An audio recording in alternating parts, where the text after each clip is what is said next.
In this podcast, two Gen Xers are taking a trip down memory lane, revisiting and reflecting on the cinema of the 1980s. We'll look at the hits and the flops, the studio blockbusters and art house indies, the critically acclaimed, and the universally reviled.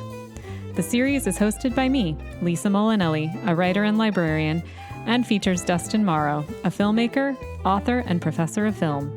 So pull on your legwarmers, crank up your boombox, and hop in the DeLorean. It's time for the Long Rewind. Welcome to the Long Rewind. I'm your host, Lisa. With me, as always, is Dustin.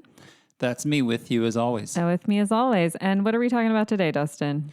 Well, today we're going to try and do something that I don't think we did when we did all the 80s, when we went through the 80s movies year by year, which is do like a summarial ranking of our favorite TV shows of the entire decade. I don't think we did this for movies, right? We did it year by year. We did like our favorite films of 84, 85, 86, so on. But I don't think we did favorite movies of the whole decade. If we didn't, probably because that would be too... really hard. Yeah, that would be like physically painful. Yeah, for me. True. I mean, I guess we're an 80s movie podcast that prides ourselves on being extremely commensurate, you know? So maybe we should do it, but... We may have to go back and do it, or we can expand the list longer or figure out some other way to honor our favorite movies, perhaps. But today, we're talking about TV shows. Yeah, today we are ranking our favorite shows of the decade. We did, as we went through each year of TV, we did our top 10 TV shows premiering in that given year. Yeah.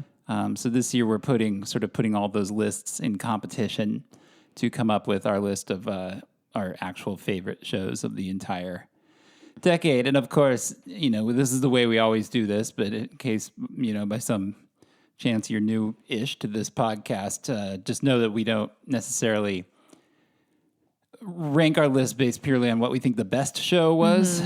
We do it based on what our favorite show was. Yeah, it's top 10 favorite. It's not best necessarily, although you may agree on some of them, but best lists are interesting because you get the perspective of perceived experts on, you know, films or books or music or whatever it is, and they rank what they think the best is.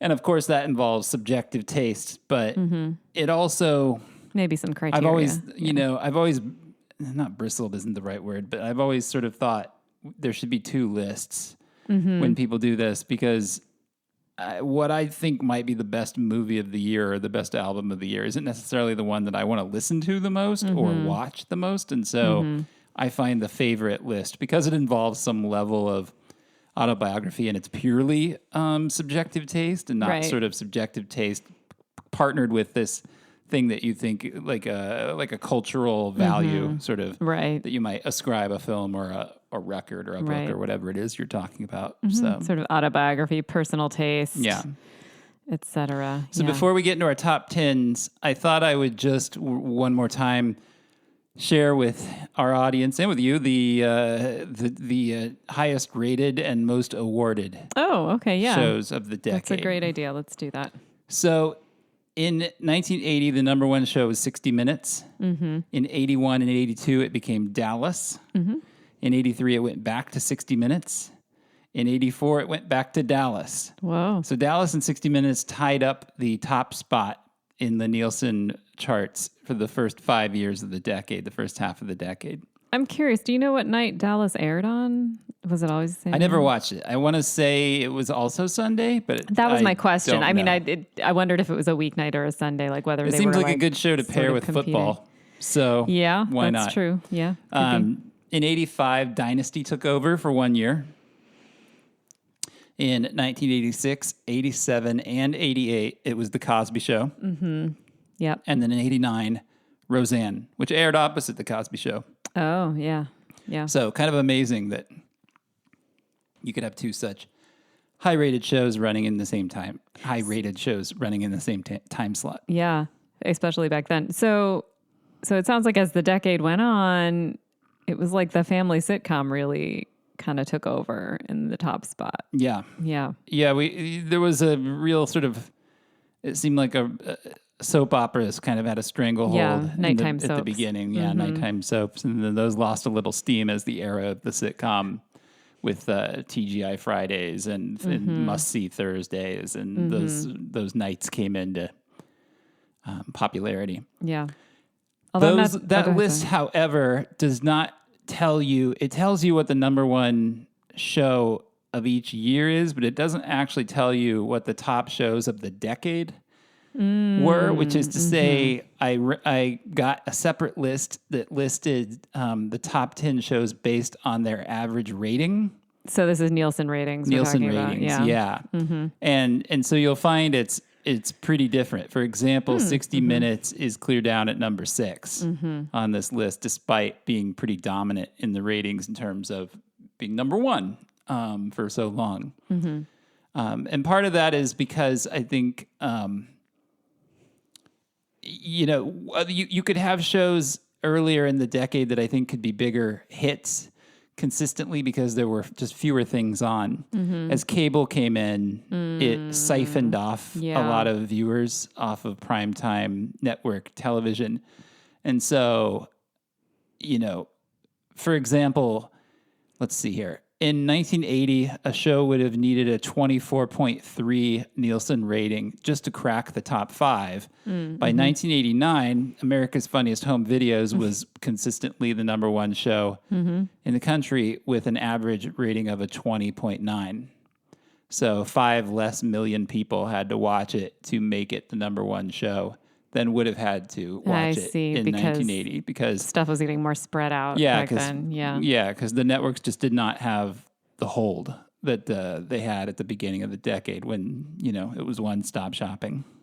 Although I just want to point out the difference between, say, having something as 60 Minutes at number 1 and America's Funniest Home Videos at number 1. Yeah, it feels like it says something, doesn't it? I mean, if it makes you feel better, America's Funniest Home Videos did not make the top 10 most watched shows of the decade. So here's that list. This is literally like if you take the average Nielsen rating of the show. So I think this list actually has a little more value than the list that just tells you what was number one in a given year. Kind of a better metric. So it's number one is The Cosby Show, which had an average rating. This is mind-boggling of 34.9 million people. Is that pretty much impossible today? Yes, absolutely. Even with football, even with sports? No, football can do that. Football can still do that. Football is about the only thing that can do that. Yeah.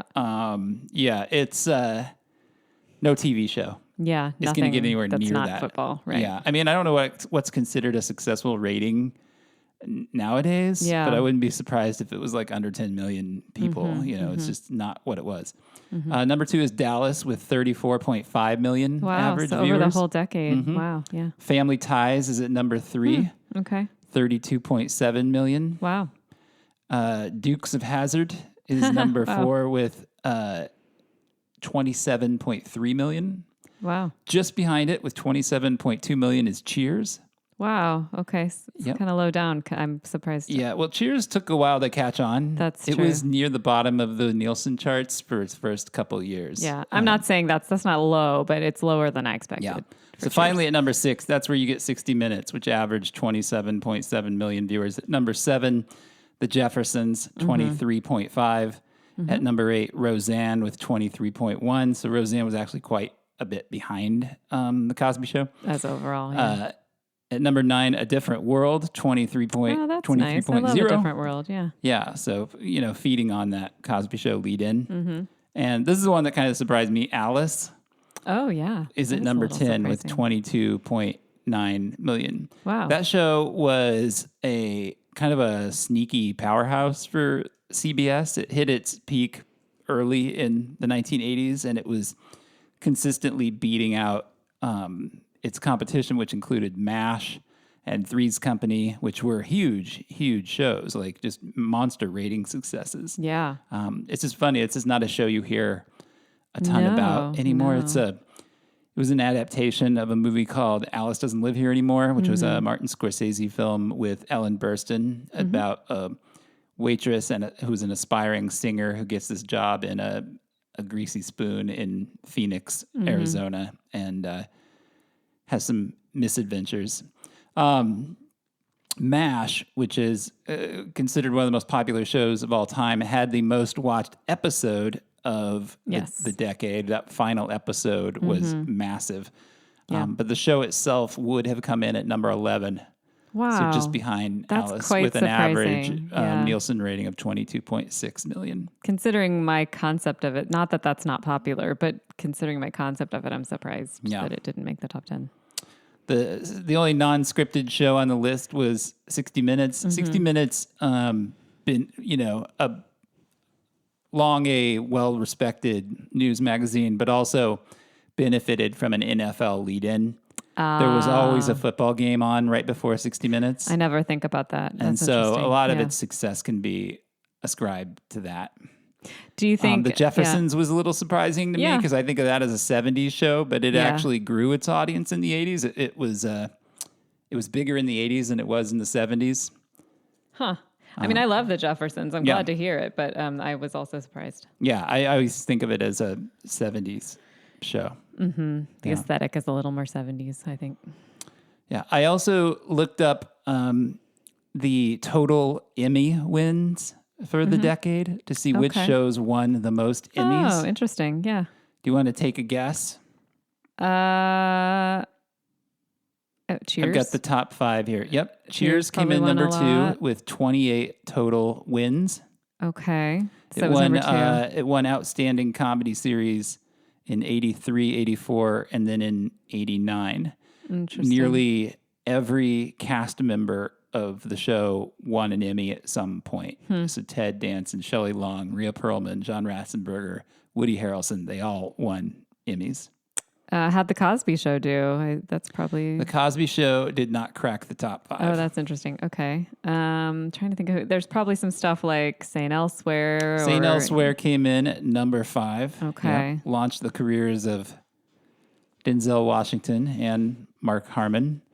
It was especially strong in the acting categories. It won a lot of acting awards, including lead actor twice for William Daniels. What about Hill Street Blues? I feel like that one came up a lot. Hill Street Blues was the number 1.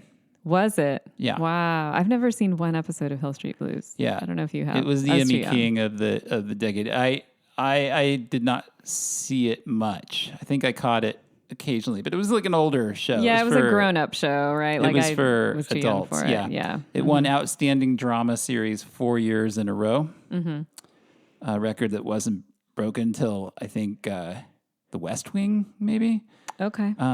It was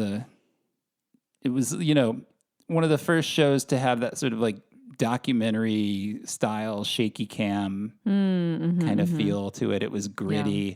It was one of the first non soap operatic shows that had running storylines. Yeah. Characters dealing with things over, several episodes. I get the sense it was kind of like prestige television of its time a little bit. Yeah. Maybe. Yeah. Yeah. So also near the top, LA Law, which had 15 total wins. It won Outstanding Drama Series in 87 and 89. Cagney and Lacey. I was going to say 14 Cagney and wins, Lacey. Okay. For 6 straight years, the award for lead actress went to either Tyne Daly or Sharon Gless. I was going to say them because I remembered that those two actresses got a lot of Emmys. Yeah, no show has dominated a category like that since. Yeah. Yeah, it's pretty wild. It is interesting also that the shows that were like the top shows of the era in terms of ratings were not necessarily the big Emmy winners. No, That's few. kind of changed Yeah. a little, I think, since I think the Emmys have gotten a lot more populist. But for example, like Hill Street Blues and Cagney and Lacey, which had 26 and 14 wins, never cracked the final top 20 in the Nielsen's. And Cosby Show got 6 total wins in the decade, and Dallas only got 4. And those were, consistently Huge like a number 1 or number 2 show. Viewership-wise, Yeah. So yeah, that's what the people with a capital P thought. But what did Lisa and Dustin think? That's the real question at the center of this show. And so should we get into our top 10 favorite shows of the decade? I think we should. I'm curious whether you had criteria you were working with or like how you chose, if you have any. Well, like anytime we make a favorites list, especially like making one that's summarial of the entire decade, I find myself I found myself at first fighting a little with what I knew to be a great, respected show. Yes. And balancing that with a show that I just love to watch. Of course. And I think all the shows that I love to watch are legitimately good shows. I wouldn't say anything on my list is bad, but I do have a couple of what I would call hardcore guilty pleasures and some stuff on my list that's just like, I've got some nonfiction shows on my list that are, require nowhere near the work or craftsmanship or anything of a Hill Street Blues or an LA Law or what have you. And so I wonder what these are. Okay. So yeah, they're just shows I love. I think probably the two best shows of the decade in terms of like the way they impacted the course of television were probably Seinfeld and The Simpsons. And I love both of those shows, but neither one made my top 15. Okay. Yeah. So it's just, I just was going, and they might have at some other time. And if I made this list in a few years, maybe both those shows would crack the list. This just happens to me when my list today. Yeah, I was going to talk about that too. That's the way these subjective lists go too. They're living entities in a way. If you're sometimes it depends what mood is striking you, or yeah, definitely. I did, as ever, struggle, and so I've got a top 15 instead of a top 10, so I can call my bottom 5 an honorable mention list, I suppose. I don't know how you did it, but I did a top 10. I don't know. How did you approach the list? Yeah, I mean, I did a top 10. I threw a couple on an honorable mentions, but mostly, I guess, and I think this does tend to be typical of me. Like you said, I mean, there's an aspect of like, do I think this thing has some quality to it?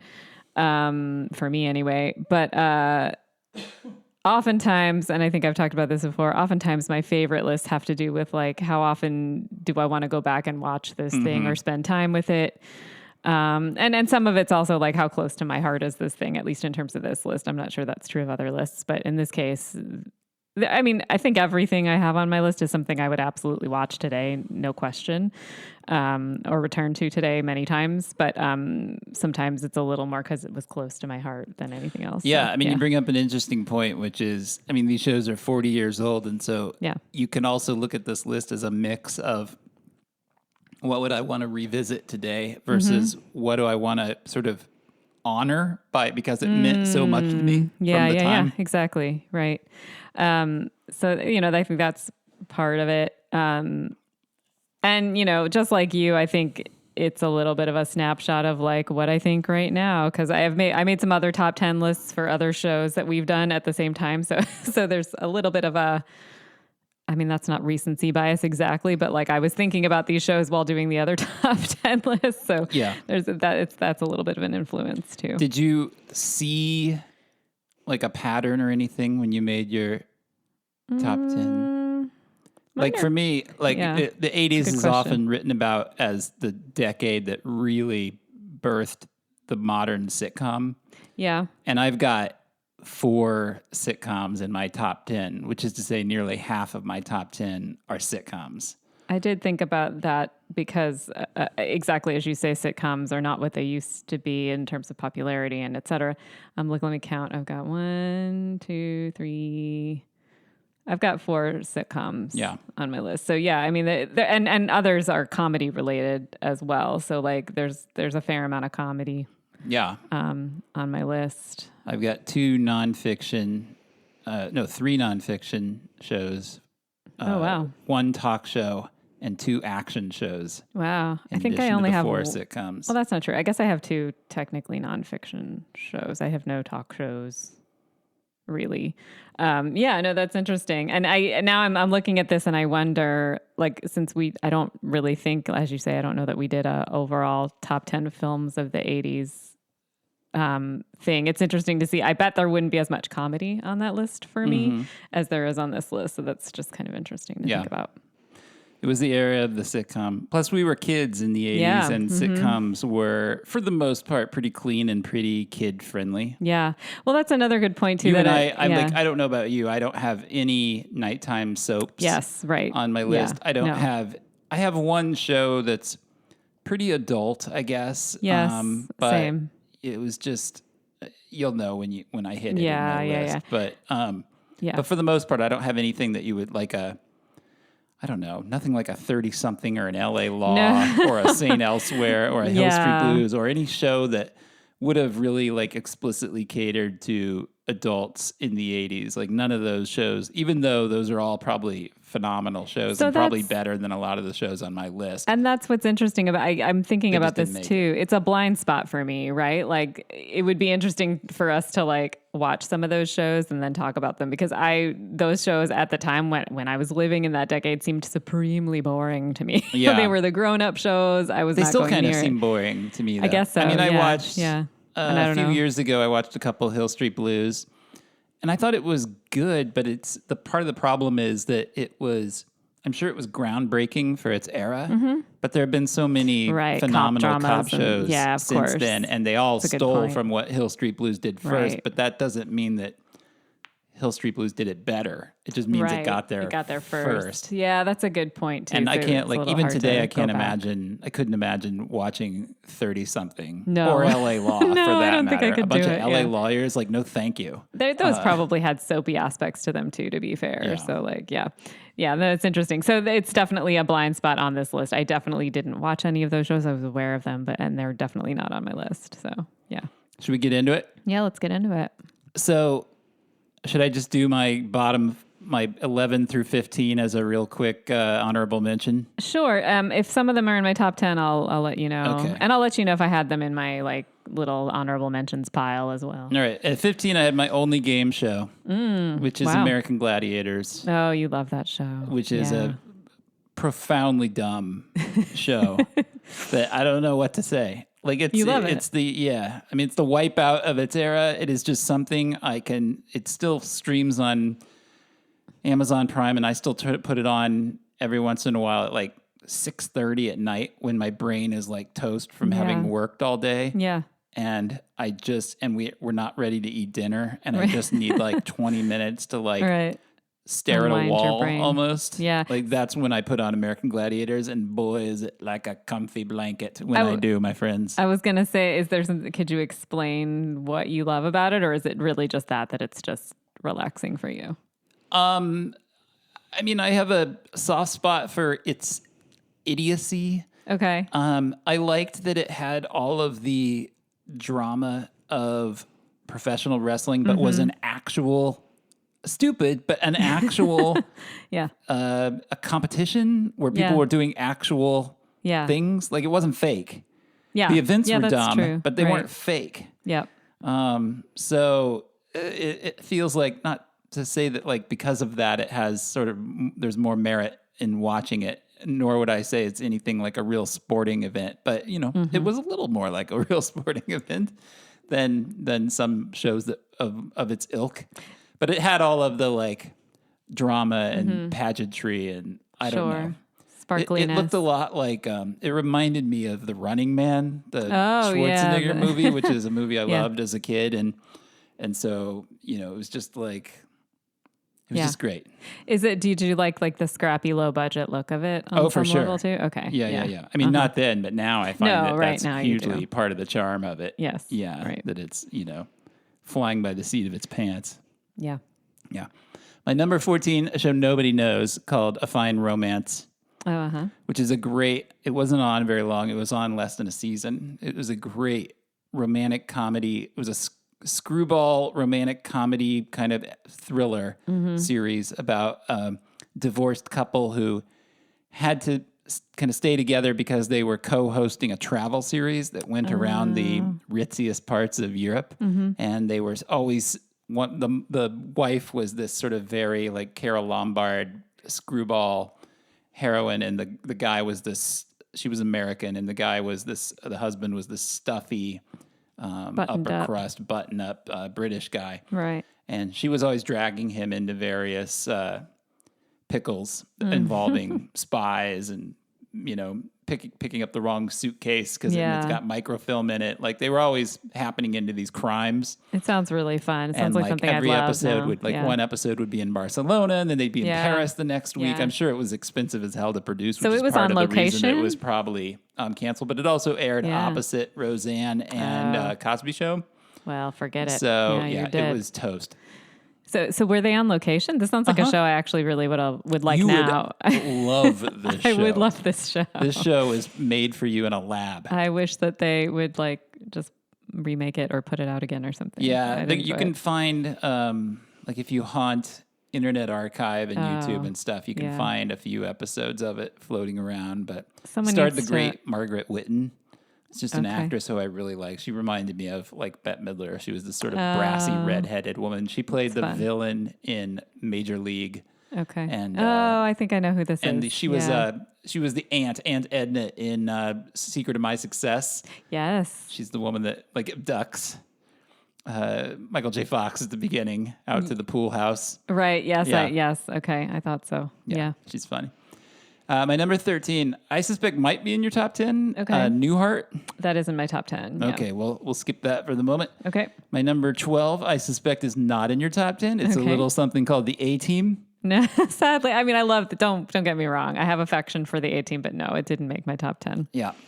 But you should talk about it because it's great. I mean, it was a show 80s. Targeted at young boys, and I was a young boy. I mean, I did actually watch it. I like things blowing up. I love it when a plan comes together. Who doesn't? What can I say? I mean, look, I have a lot of affection for it. Mr. T, for goodness sake. B.A. Baracus, Yep. My number 11 is another show that most people probably don't remember. It's a show called Starman, which was a great adaptation of the Jeff Bridges, John Carpenter movie. Robert Hayes took over the part, and it's just a lovely, engaging show. I thought it was great. I've seen it today, and it's really lovely. It's a nice show. All right, let's get into our top 10. Why don't you give me your number 10? Well, my number 10, it's not a big show, and it's one of two nonfiction shows on my list. It's The Joy of Painting. Oh, The Joy of Painting with Bob Ross. Yeah. I felt like something like that deserved a shout out. There weren't that many of those shows. In fact, there were no painting shows that I know of, certainly like how-to shows. And so there was that aspect of it, but mostly it's just so relaxing. It's so iconic. Did you watch it when you were young? I think I did. I mean, not religiously. It was more when I got into my like teen years that I watched it. So that was outside of the 80s, but I did watch it, and I mean, I watch it now. You know, it's super I didn't relaxing. see it at all until it's sort of its reclamation as this kind of campy classic relaxating thing. I mean, I watched it, like I said, I definitely watched it in my teens, my early teens and late teens. And I mean, I was a PBS kid. Yeah. That I watched a lot of PBS. I don't think I saw an episode of it until like the last 10 years. Yeah. Yeah. It's great. It is mesmerizing. As soon as I watched it, the first time I watched it, I was like, oh, I get it. I get why people like this. It's is so like relaxing. Slow TV. It's slow TV. It's lovely just watching him make the snow and the trees, and it is astounding to see those paintings come together. Yeah. It's someone doing like a physical art in real time, and it's amazing. The documentary about him is just utterly heartbreaking. Yeah, it is. He seemed like a lovely person, and people took advantage. And they really took advantage of him. Yeah, not great. Number 10 for me was a show called At the Movies with Siskel and Ebert. Oh, goodness. Why didn't I would have put this in my top 10 or 15 at least. I love this show.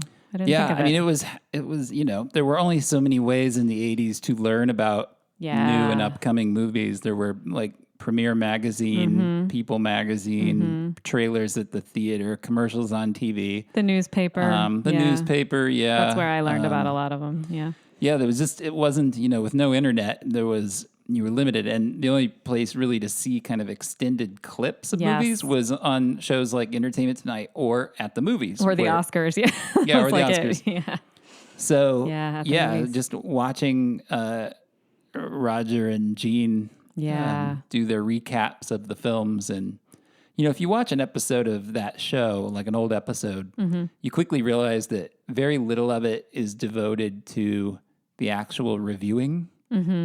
Like they might talk for a minute to 2 minutes on each movie, but you'll get like 5 minutes of clips. It's kind of promotional almost. Yeah, which I assume is why they were allowed to.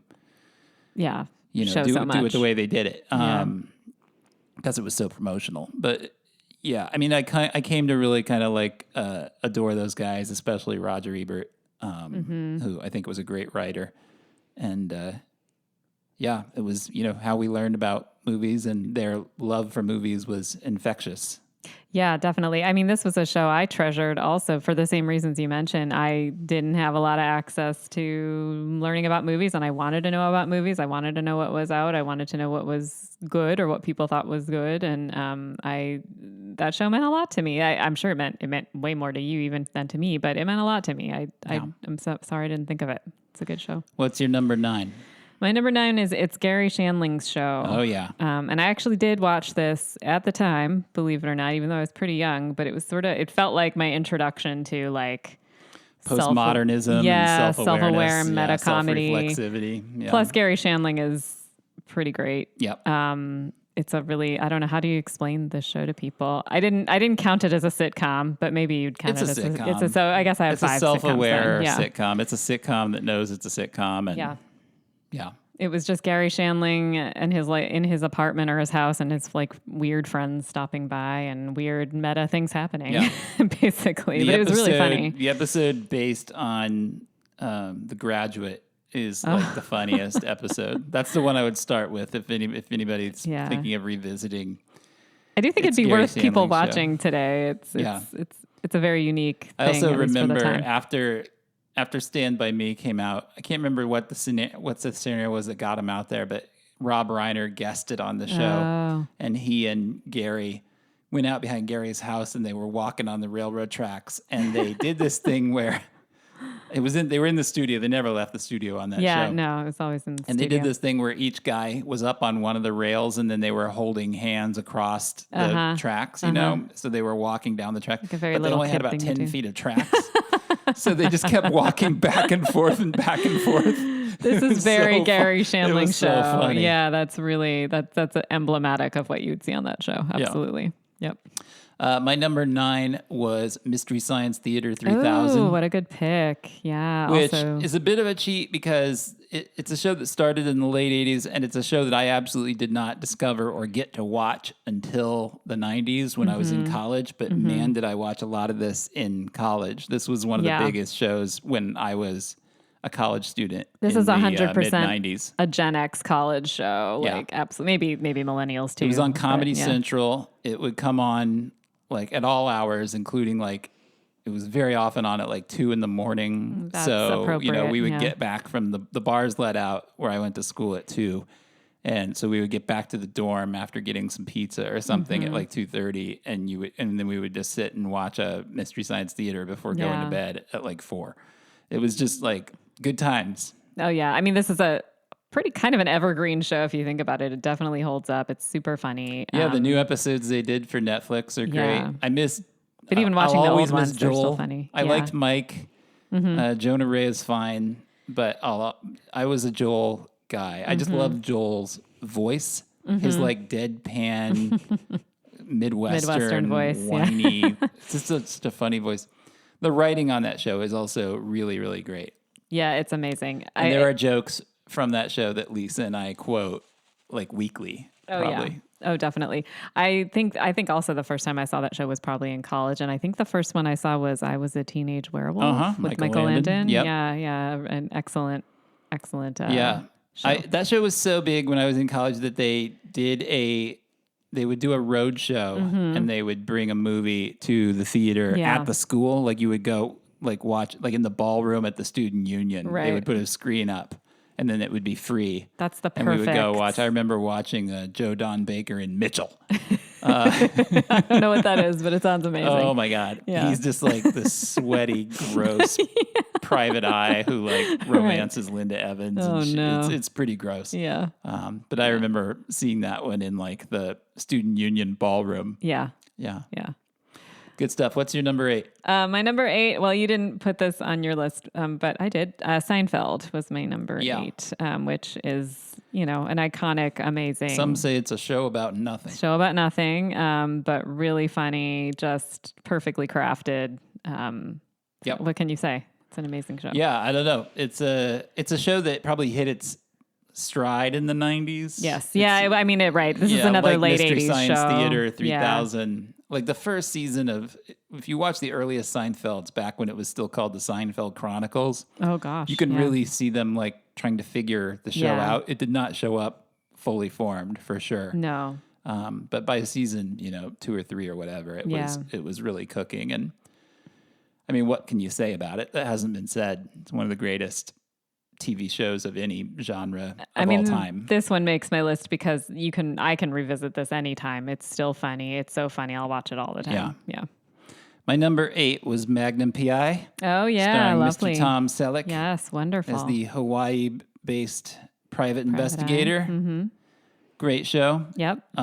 Ran forever. Ran for like 9 seasons or something like that. Wow. Have a lot of fond memories of it. They would show it in reruns at like 10:30, where I grew up, and my dad and I would watch it. And it's a total dad show.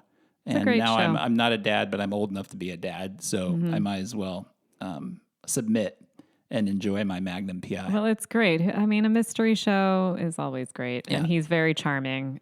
It's Tom a classic Selleck. one. I love I love its nods to film noir. Yes, I love me it. too. I love his voiceover. Yes. Selleck is great. The two guys, great, Rick yeah. and TC, are great, and Higgins, his interplay with Higgins is so funny. Yeah. It's a beautiful show shot on It is, location in Hawaii. I Yeah. have another fond memory. The first time I ever went to Hawaii, I was a kid.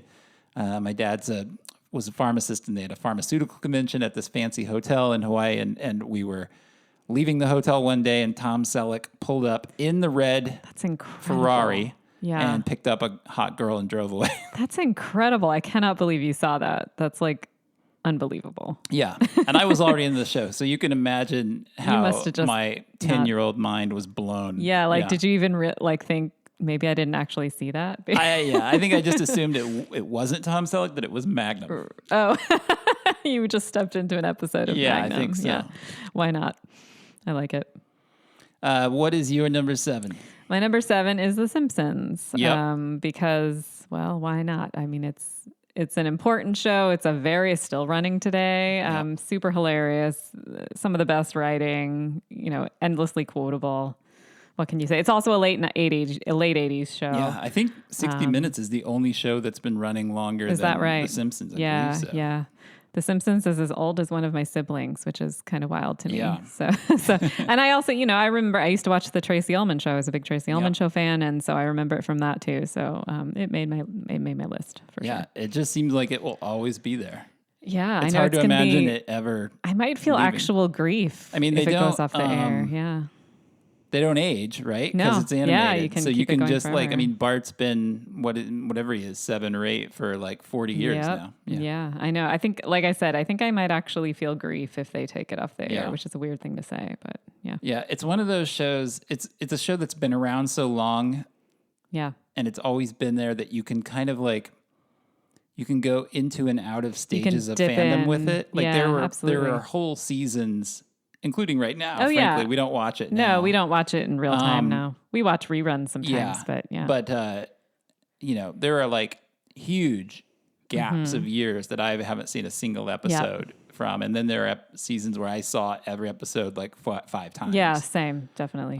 It's just one of those shows. My sister was so into The Simpsons. My brothers, she really yes. loved The Simpsons when we were kids. My brothers are really into it too. Yeah. My number 7 was Friday Night Videos. Yeah, I put that in honorable mentions for sure. It's worth talking about. I mean, it's where I got my music videos. I did not have access to cable because I lived out in the country, and and so I looked forward to it on Friday nights, and it just has a lot of meaning for me because I was such a music video fan. When I moved to LA after graduating college, that's really all I wanted to do. I wanted to work in music videos. Oh wow. Yeah. I just loved them. I was so just hungry for them, and so mad that I didn't have MTV all my friends. Yeah, I think And so Friday Night Videos was it, and it still holds a special place in my heart for that. And I love watching episodes on YouTube, and also because I love 80s music. It's my favorite kind of music, and so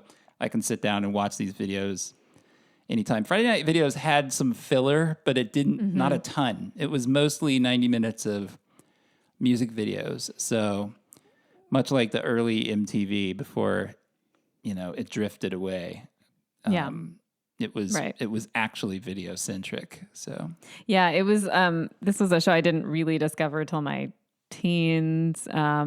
I was also someone who was really hungry for music videos and didn't have cable, but just couldn't see this show all through the 80s. I think I was just too young. It was on way too, like, super late. If it was on late for you guys, it was on even later for us since we were the East Coast. So I just never got to see it in the 80s. But yeah, it's a cool show. what is your 6? My 6 is Newhart. So here we are at Newhart. Yep. Yeah. Go Whistling ahead and with talk the about theme song. it while I sing the theme. Oh my goodness. Whistle it, you mean. Yeah, this is a little sitcom set in rural Vermont, I guess. Bob Newhart owns it's really hard to do this while you whistle. Tell me when this gets annoying. So Bob Newhart owns an inn in Vermont with his wife. Yeah. They've moved from the city. He's a writer and author. Yeah. And it's just a bunch of wacky It's Bob characters. doing his Bob business Bob at being Bob. his best. Yep. And, His flawless and unique comic timing and surrounded by ridiculous locals, ridiculous, hilarious that locals, whole like people relocate to a small town Yeah. and discover that the small town is full of crazy people is such an old worn but perfect. Yeah. I mean, that's what Funny Farm is with Yeah. Chevy Chase. I mean, there's just so many millions. I love these kind of shows. I mean, Northern Exposure and they is a almost little like always that. work. Yeah. Like Yeah. I love a good I do too. city boy relocates to rural wherever, because I come from a small town, Right. and those towns are full of nuts. Like, and I'm the city girl, so I mean, I love these shows too. Northern Exposure was a big. I loved that show. So yeah, I mean, it's just great. And Bob Newhart, I love Bob Newhart. He's so lovable and funny, and yeah. All right. I bet we're going to have some crossover as we move into I the top one suspect here. we will. I think my number yeah. 6 has got to be on your list. My number 6 was The Cosby Show. Oh yeah. Mm-hmm. The Cosby Show, I have it like it's tied with another show. Okay. So yeah. But we can talk about it now because yeah. It was of course Cosby is a troubling figure now, but the show itself was big, much bigger than him. Yeah. It was about this family, and it was, I think, the warmest of all of the kind of family sitcoms. They really seemed like a real family, and they were so loving in its own occasionally like smart ass way. It was kind of like an updating in some ways of like a Leave It to Beaver. Right. It was definitely a lot wholesome, more modern, but yeah, very wholesome. very optimistic. Everything always worked out. I liked that the characters. Here's the thing: something that was different about that show, I think, that the characters laughed together. Like when They somebody did. when somebody Yeah, said that's something true. funny in that sitcom, other characters in the shot would laugh. Yeah. And it not like wasn't- they were breaking, but like they were enjoying the joke together. Yeah, exactly. Yeah, so it wasn't like yeah. it was they were just performing as a sitcom cast, Right. which of course they were doing, but they were showing you like this is what real families do. They make each other I was going to laugh. say, I Yeah. never thought about that, but that definitely makes you feel like they're a real family. That's really Yeah. true. Never thought about Even that. to this day, Yeah. like it has a slightly different. It seems like it has a slightly different tone and approach from other sitcoms. I think that's true. It Yeah. really does feel like you're just peeking in on these people, and it's less about them putting on a show for you like every other sitcom. Right. That plus it didn't have particularly crazy storylines. No, Much they like were Leave It to very- Beaver would be yeah. like Beaver loses his bike. Yeah. They weren't much more. It really was insane just like than that. everyday stuff. There for were- the most well, I part. will say, occasionally, like Stevie Wonder's limousine crashed outside. Yeah. He's going to come inside That and happened a wait couple, right. for the AAA. Like there Right. would be occasional wackiness, Yes. like once a season, but for the most Yeah, part, it was that's like true. Rudy loses her doll or whatever. That would be an episode. Yeah, that would be a storyline for Yeah. sure. It's a lovely show, and that cast, I mean, is worth talking about. Beyond Bill Cosby, like Felicia Rashad and Malcolm Jamal Warner, Lisa Bonet. I mean, like everybody is. You were happy to see all of them. I think Yeah. it really wasn't just one person. So yeah. What's your number 5? Well, that I had Cosby Show tied with Perfect Strangers. Perfect Strangers was also my number 5. Oh, okay. Yeah, right there. So Perfect Strangers, why don't you talk about it? I know you have a deep love for Perfect Strangers, so let's talk about it. I love Larry and Balky. For me, this is the greatest physical comedy media text I've ever seen. Wow. Better than any movie or any other show. Wow. I just think these two guys were effing geniuses. Yeah. Just brilliant. I mean, you and I have been watching a few episodes of the show just in the last week. Yeah, very recently. And I'm still in awe. Like what the choreography and the energy and the elegance of their physical comedy. I mean, they're great verbal comedians too. Yes. Their timing, they both have unbelievable timing. Yes. But man, when they start doing physical comedy, it's so creative and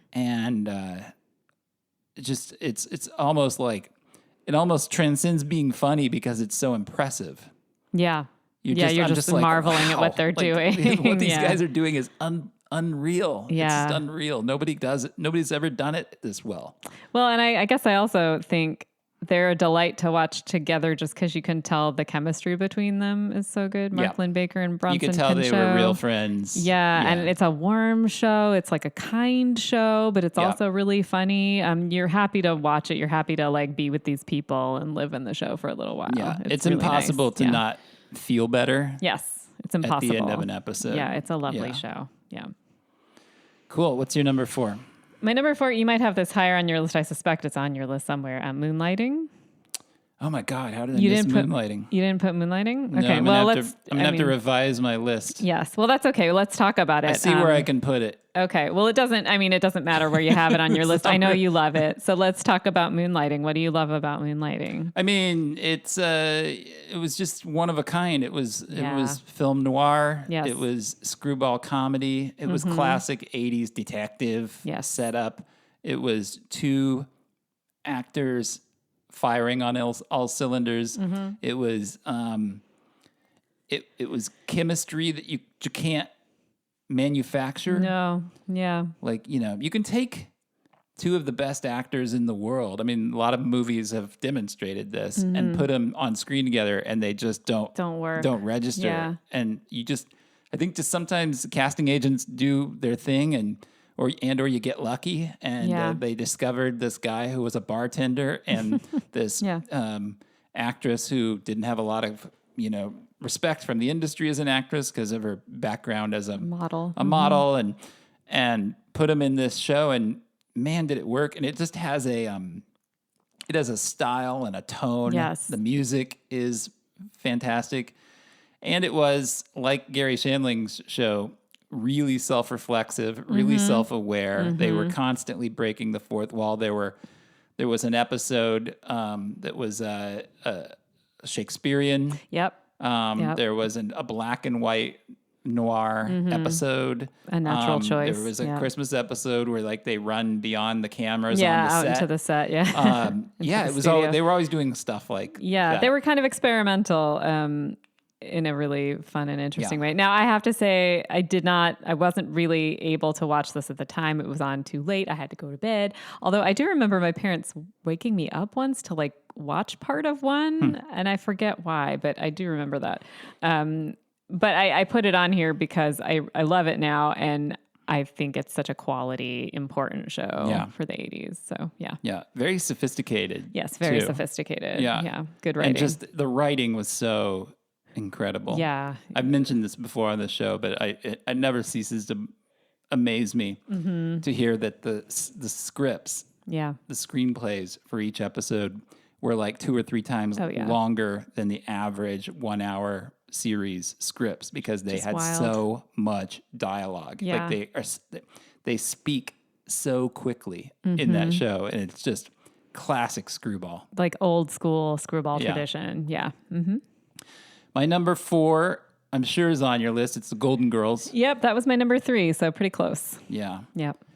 I would say the best written sitcom of the decade. Yeah, that's easily, probably right. probably. And you know, maybe the best cast Yeah, of any ensemble-wise. sitcom of the any show period. It could of probably the go decade. head to head with Seinfeld on both of those counts, but it takes I up. would put it ahead of Seinfeld. Well, I'm saying, but it takes up more of the decade too. I mean, so Seinfeld it's was definitely- breaking more ground for sure. It's a way more influential show. But pound for pound, I would say Golden Girls is funnier. It's the best ensemble that I can think of in that kind of situation.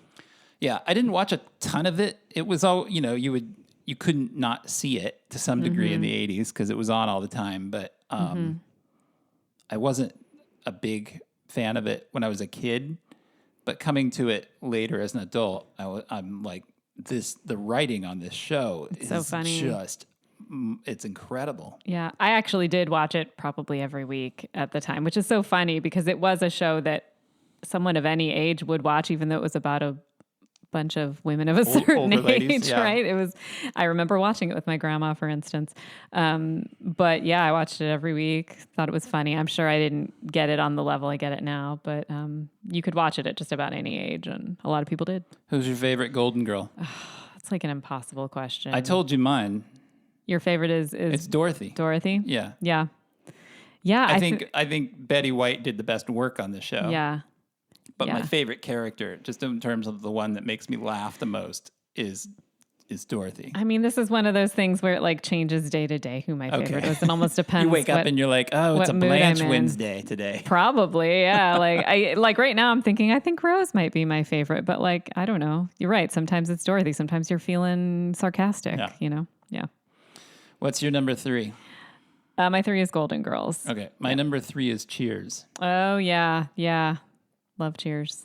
That has to be on your list, right? I actually didn't put it on my list only because this was like another episode we did where I was like, I mean, everybody loves Cheers. It's like saying Kermit's your favorite Muppet. So I figured like I love, of course, like we all love Kermit. We all love Cheers. Yeah. So like, I didn't put it on my list for that reason. I think it's the show. second best sitcom of all time It's after amazing. I Love Lucy. Yeah. It's incredible. It's just an unbelievable ensemble, Yes. incredible writing, Yep. incredibly warm. It's just a nostalgia shot to the brain every time that theme song starts, and you know that like whatever else is going on in your life, you're okay for the next 20 minutes because the gang is here and they've got you covered. Everybody knows They've your got your name. back, Yep. right? Yep. It's great. No, it's I amazing. mean, it's what Yeah. it's what you want. Yeah, it is probably the perfect Yeah. sitcom. Yeah. I met this agree. guy when I was an undergrad. There was this guy on my floor who was kind of I didn't realize this at the time, but in retrospect, I think he must have been kind of probably clinically depressed. Always seemed like kind of a sad guy. And he had a mountain of videotapes. He taped every episode of Friends, like in SP format. Like, you know, so it takes up more of the tape. Right. So it's like shorter. Yes, Yeah. yeah. So he was dedicating like, he was didn't go getting like 2 SLP on episodes these. per Yeah, VHS right, tape. I don't know. right. It was weird. But anyway, he had he had every episode and that's all he watched. And I asked him about it once and he's like, I don't have a lot of friends and these feel like my real friends. Yeah. And so I only watch this show because that's my version of hanging out with friends, with other people. And that's sad to hear. Sure. But when I watch Cheers, like I get where he's coming think from. That's Cheers, a little how right. I feel about a show like that. It just it warms you up a little bit. Cheers, might have been the Friends of that decade in a way, if you want to think about it that Yeah. way. I've heard other people say that about Friends, so he's definitely, poor guy's definitely not alone. That was a big phenomenon with that show and probably with Cheers too. Yeah. I mean, TV will always fill that void, Mm-hmm. right? Like I don't know what the modern version of that is today. But I'm sure, Friends was huge with Gen Z. There were a million articles written about how big that show was with Gen Z. And I feel like I heard quotes of that nature, about how that show meant something to them, which I always thought was weird because it's so clearly a Gen X show. Like so many of the references and everything are so Gen X. But I understand I do understand like where they're coming from and where that guy was coming from. Yeah. For sure. For sure. Yeah. Definitely. What's your number 2? Okay. So my number 2 tells you a lot about who I am.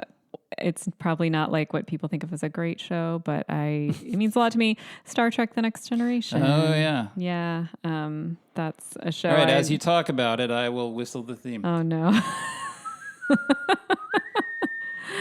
All right. So Star Trek: The Next Generation, I watched it from the beginning. It just really spoke to me on some level. It's, it's a show. It's like a noble show in some ways, although it does have its, sort of crazy Star Trek cheesy moments too. But I love Captain Picard. He's my favorite captain. It was like a world I enjoyed visiting and living in. People going into space to discover, not to fight. The sort of reasonable, rational nature of the people on the ship.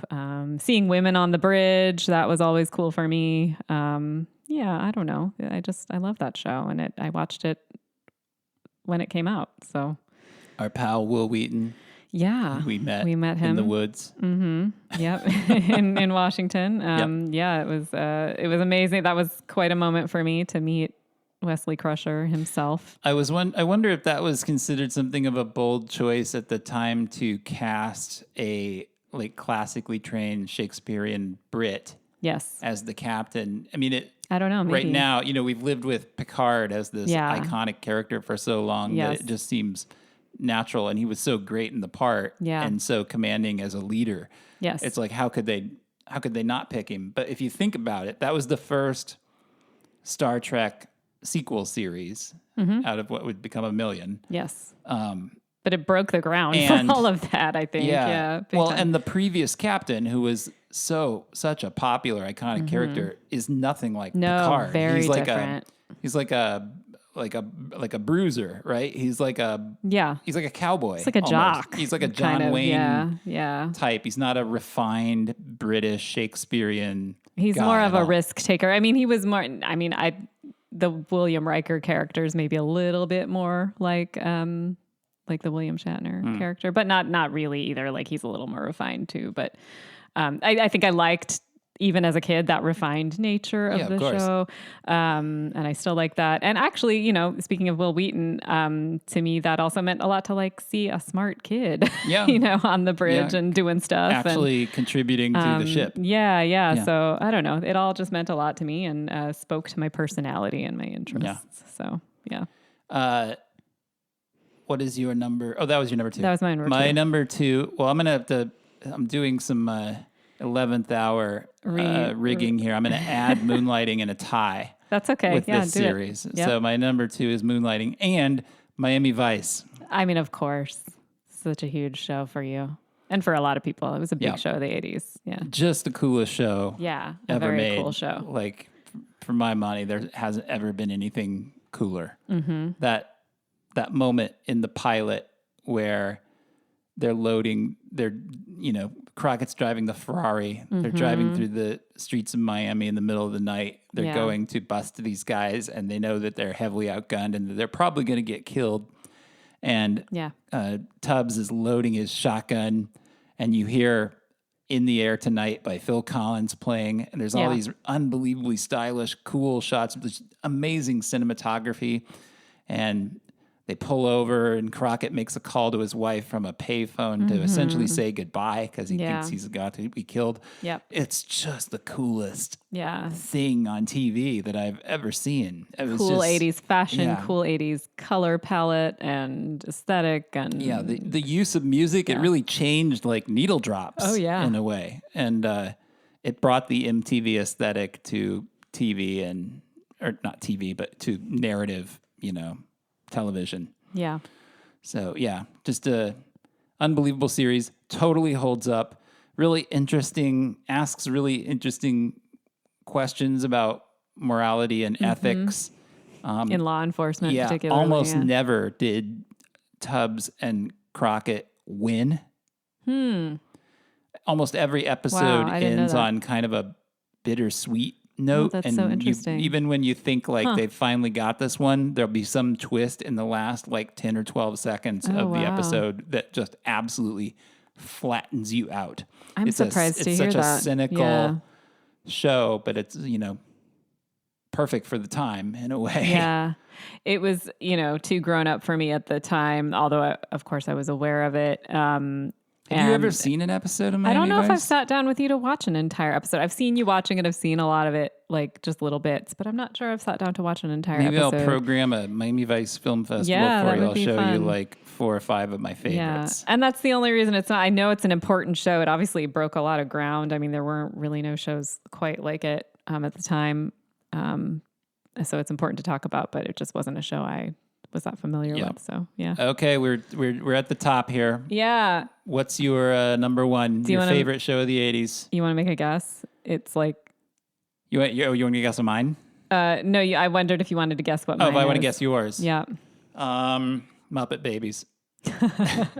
Monchi Cheese. No, not quite. I'll tell you though. It is a show for children. The Charmings. I did love the Charmings. I loved all the shows you mentioned. Well, maybe not Monchi Cheese so much, but I did watch it. My favorite show. Star Walking with Jack Horkheimer, Star Hustler. Jack, I actually do. What was that show called? It was called Jack Horkheimer, Star Hustler. I think it's still on. It was on till very recently. I love that show. Actually, I almost wanted to talk about it. So now you've brought it up. I love that show. Okay, so my favorite show is a PBS show, and it is Reading Rainbow. Oh, Reading Rainbow, of course. The librarian picked a show about books. Another twist. The librarian her picks favorite a show about books. Yep. This tells you everything you need to know about me, is that my favorite show of the 80s is a show about books and reading. So, yeah. So both your number one and number 2 shows starred LeVar Burton. You're right.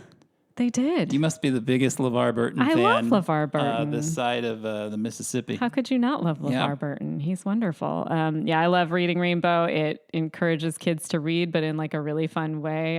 They had a whole show that talked about Star Trek: The Next Generation. I think where LeVar told you how they did some of the effects on the show.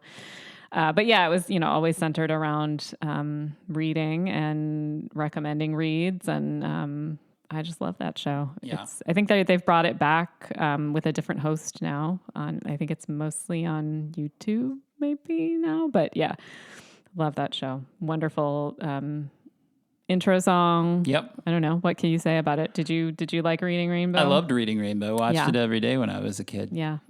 Just to make this list even remotely approachable, I decided at the outset that I wasn't going to include kids shows, like shows fair. I loved as a kid. I mean, this list should have Mr. Rogers' Neighborhood, of course, Sesame Street. Yeah.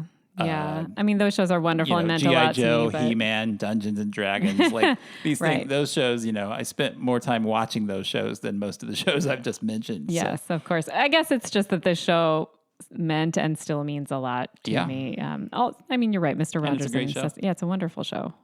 Important, I think. Anyway, I should have seen that coming. Yeah. Do you want to guess my number one? I really should be able to, but I feel like you've covered all the ones I would have thought were your favorite now. So is it the A-Team? I know, what is it? No, the A-Team was at number 12, Oh, sorry. remember? Right, that's right. Yeah. What is it? It's Late Night with David Letterman. Wonderful choice. I should have remembered that you had a talk show, and that there it is. Yeah, that's an amazing choice, of course. Yeah. Just I still love watching the clips on YouTube every day. We watch it most days. We watch, probably. Yeah. It's a great thing when you just have 5 minutes to eat your cereal and you're not fully woken up, and there's always a Letterman clip waiting for you on YouTube. It's great.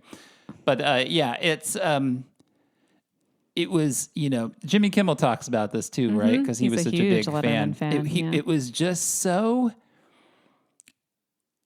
anarchic. Is that the word? I think that's right. Yeah. It was. You mean chaotic, kind of without rules? You just never. It was my introduction to that kind of comedy. You just never knew what he was going to do and what you were going to see. Yeah. And it was scrappy and very scrappy. And I loved, I mean, don't get me wrong. I liked The Late Show with David Letterman too, but it was nowhere near as great as the really late one, the NBC show that came on. Be. Where I grew up at 11:30 and ran until 12:30. Yeah. So it was really late for me as a kid, but I would get to see it And then when I got a VCR, I started taping it every night. And it was just, I thought he was so funny. And I just loved the running gags and just the subversiveness of it.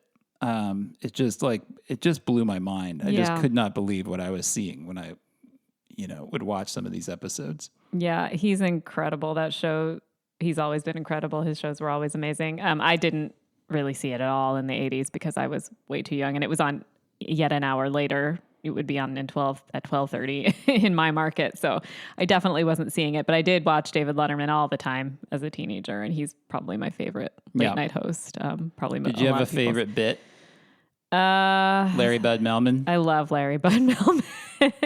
Anything with Larry Bud is probably a favorite, but I loved when he would throw things off of the top of buildings. Oh yeah, like watermelons and things. They would explode. I always thought that was really funny. He'd throw his pencils through the fake window at the back of the stage. That was great too. This was the top 10 list. The top 10 lists were stupid pet tricks. Stupid pet and human tricks. I don't think this came till his CBS version, but I loved when he'd have his mom on. I loved Guess the Pie at Thanksgiving. Guess the Pie at Thanksgiving, and when he would send his mom to the Olympics. Yes. I loved that. His mom was great. Yeah. So I don't know. Those were some of my favorites. loved when he would put on a suit and like he did a Velcro suit and he launched himself onto a wall. Yeah, he would do. Or he put a suit made entirely of Alka-Seltzers and then he jumped into a giant tub. Yeah, he almost died during that, doing that in rehearsal, I think.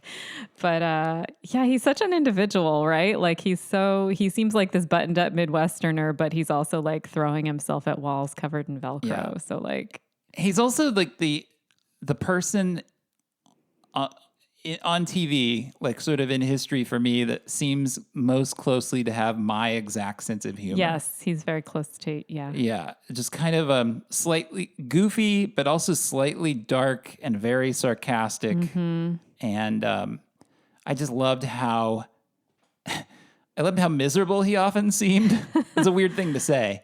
But how like hypercritical of his own show. He had a very high standard, I think. Yeah, right. Like I watched an episode not too long ago that he did from, I don't remember if it was LaGuardia or JFK. Oh yeah, But he set up his desk like in the this is a very early episode. Yeah, and thinking it would be funny, and it just didn't work. Yeah. And so the whole hour is him in a very funny way, just beating the hell out of himself. Yes, because the gag is not working. Yeah.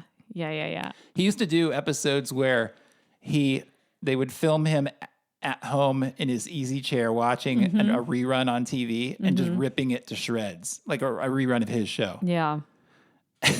Yeah. So he was very hard on himself. It's true. But very funny man, very funny show. Yep. Amazing. David Letterman, comic legend, my comedy hero. Yep. I'll follow him anywhere. Yep, pretty much. I'm glad he's still out there with his crazy Santa Claus beard. Yeah. Still showing up on like, he still shows up. It's not the Late Show, but he still shows up on Netflix and he does the YouTube series. Yeah, with Barbara Gaines. I love the Barbara Gaines show. And I'm glad that he hasn't like disappeared like Johnny Carson did after he retired. I'm glad that Dave is still maintaining a presence because the world needs him.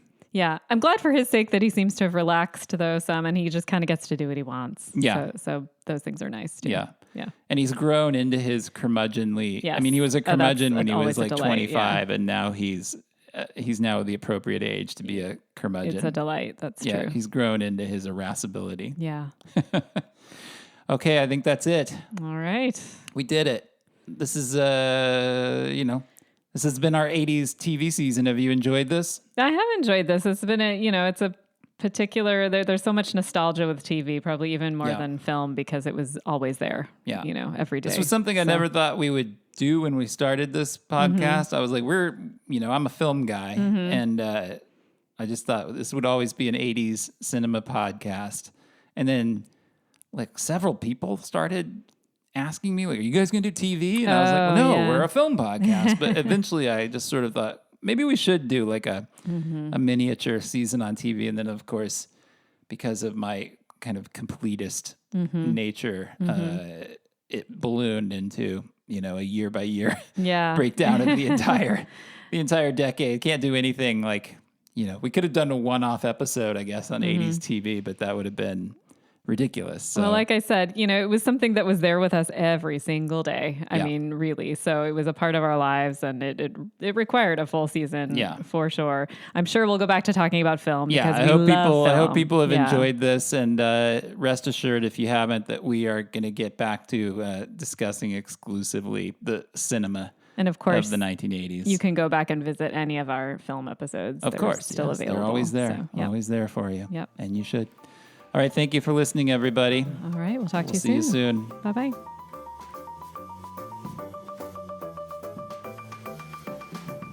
You've been listening to The Long Rewind. The program is produced by Dustin Morrow and hosted by me, Lisa Molinelli. If you enjoy the show, please consider hitting the subscribe button, leave us a good review on your podcast app, and tell your friends about the program. We'll see you next time. Thanks for listening.